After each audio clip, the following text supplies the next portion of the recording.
Pareil avec un pass Navigo. Un pass Navigo, ça se lit à distance.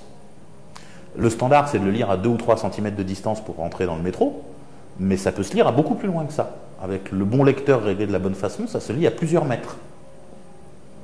Donc typiquement, il y a 30 ans, quand on voulait savoir qui participait à une manif, les renseignements généraux, ils prenaient des centaines de photos des manifestants et ils essayaient d'identifier les 2 ou 3 qu'ils connaissaient dans le lot, qui étaient en général les leaders syndicaux, qui avaient fait un article dans la presse locale parce qu'ils étaient en grève dans telle usine, etc.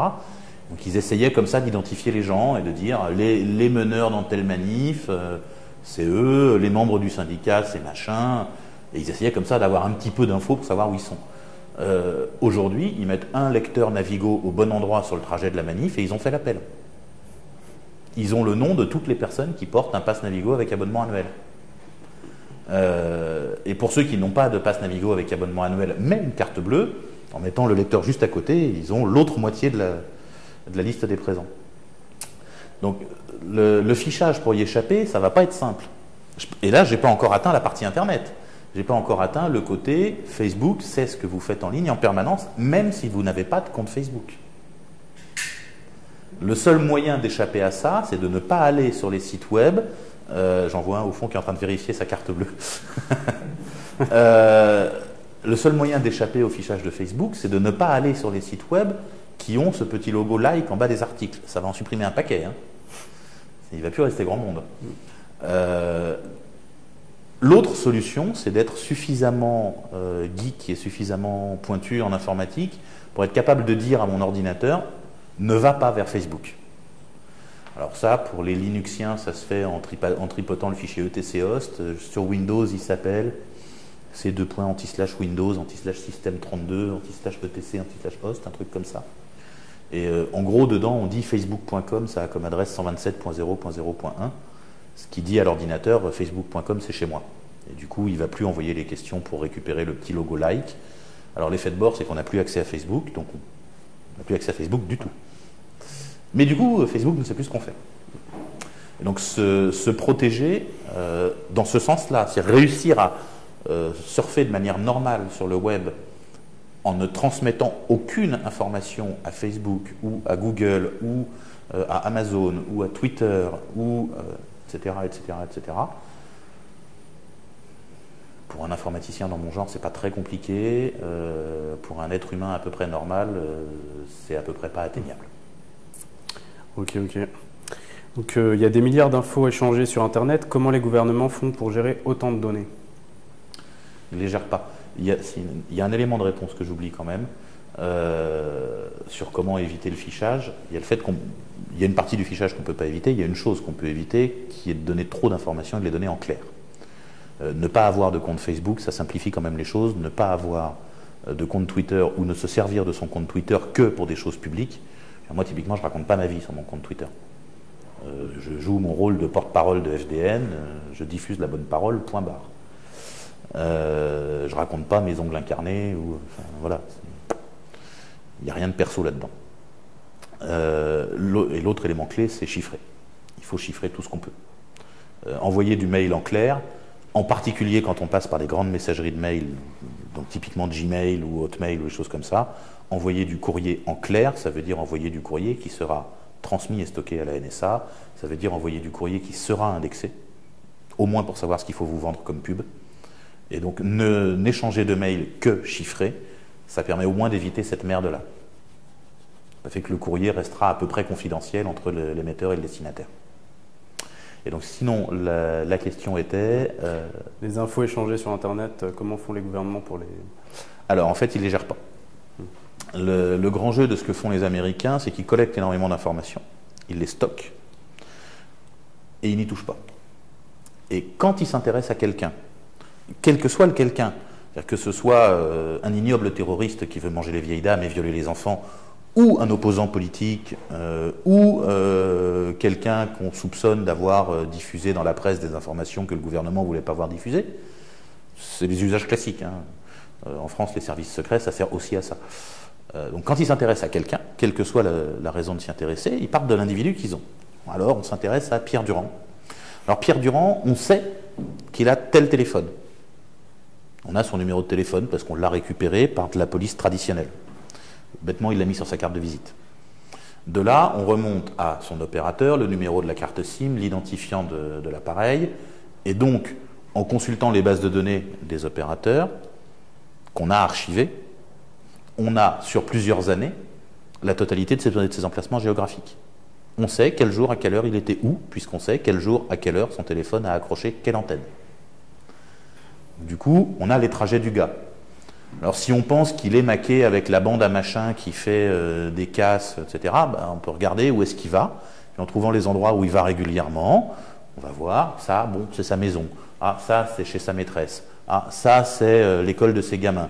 Ah, ça c'est rien de connu, mais il y va souvent. Alors on va vérifier. Parce que c'est peut-être la planque. C'est peut-être la base secrète des méchants. Et puis si ça donne rien, on va regarder à qui il a passé des coups de fil ou de qui il a reçu des coups de fil. Et puis on va très vite voir émerger, en faisant une mesure sur 4 ou 5 ans, le top 30 des personnes à qui il parle. Alors une fois qu'on aura évacué sa mère et sa femme, il va rester des gens intéressants. Et donc il va rester potentiellement des complices, etc. Et donc on remonte comme ça de proche en proche. On constate que les gens avec lesquels il parle le plus souvent sur Facebook sont... Puis là, pareil, il y a une liste de gens. Alors on enlève sa mère, sa femme, son chien, sa belle-sœur. Et puis, qu'est-ce qui reste d'intéressant? Et puis on n'enlève pas forcément. C'est-à-dire que peut-être on regarde ce qu'il raconte à sa mère, parce que si ça se trouve, c'est à sa mère qu'il raconte où est-ce qu'il va poser des bombes.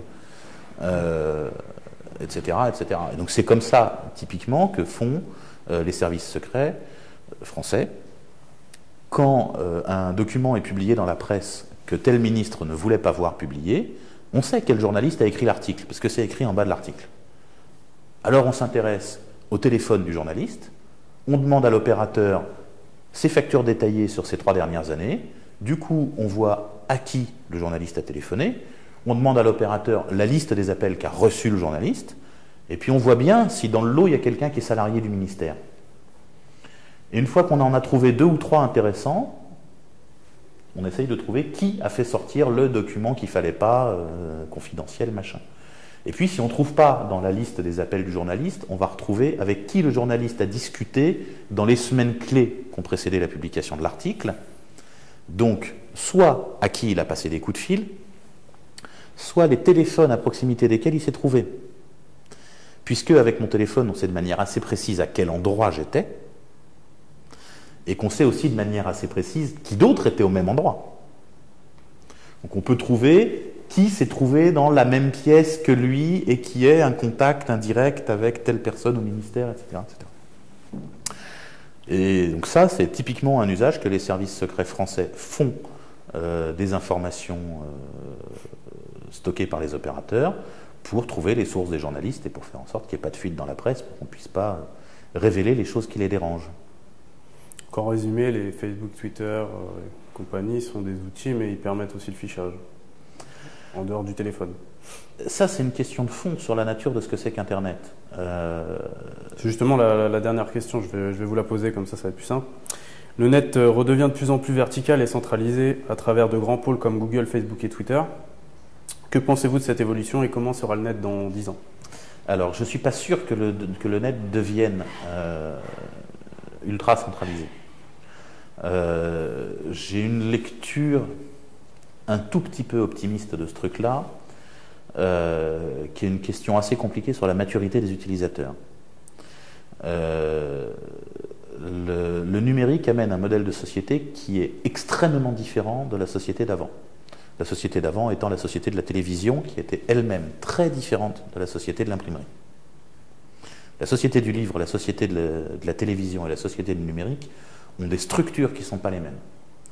Il y a une façon de tisser des liens entre les êtres humains et donc de créer la société qui n'est pas la même du tout. Le numérique est un changement qui va prendre probablement 50 à 100 ans à s'installer. Simplement parce que c'est le temps pour qu'une société évolue. L'espérance de vie moyenne est autour de 80 balais. Hein, donc quelqu'un qui naît aujourd'hui, il naît majoritairement entouré de gens qui n'ont pas intégré dans leur mode de fonctionnement les effets du numérique. Lui, il va les intégrer parce qu'il est né dedans, mais avec plein de clichés et plein d'images dans la tête et dans la culture qu'il trimballe avec lui, qui datent d'avant. De même qu'on a encore aujourd'hui des images dans notre culture et dans notre façon de parler qui datent d'il y a 3 siècles ou d'il y a 5 siècles. Okay, y a des tas d'expressions en français qui n'ont plus d'existence. Se battre comme des chiffonniers, vous savez d'où ça vient? Pourtant, c'est une expression tout à fait courante, se battre comme des chiffonniers. Alors, ça vient des chiffonniers qui se battaient pour récupérer les chiffons pour fabriquer de la pâte à papier au XVe ou au XVIe siècle. Voilà. Donc il reste des traces dans l'imaginaire collectif. Et une culture, ça met longtemps à changer. À l'heure actuelle, donc le numérique est très très très très jeune. Et Facebook est un pur produit du numérique façon Minitel. C'est-à-dire du numérique en consommateur. Et où on est très peu producteur. Ou du moins, on n'a pas le sentiment de l'être.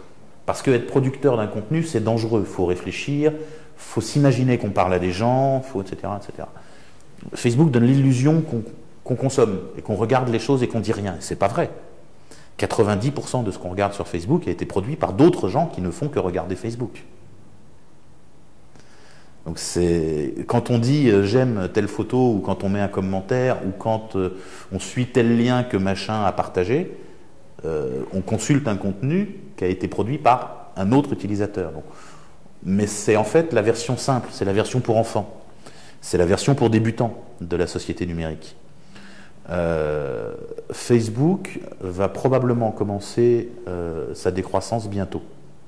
Il a commencé à décroître sur le marché américain. Les adolescents américains passent moins de temps sur Facebook maintenant qu'il y a 1 an ou 2. Pourquoi? Parce qu'ils ont diversifié les outils. Parce que quand on débute, quand on rentre dans ce monde-là, on veut un outil simple où il y a tout d'intégrer. On prend celui-là parce que tous les copains sont dessus. Quand on gagne en maturité, un outil pour tout faire, ça ne marche pas. Il y a un outil qui est mieux pour les discussions rapides, c'est Twitter. Il y a un outil qui est mieux pour les échanges de photos. Il y a un outil qui est mieux pour les échanges de vidéos. Il y a un outil qui est mieux pour la discussion. Et où en fait, les gens se mettent à utiliser des outils au lieu d'un outil.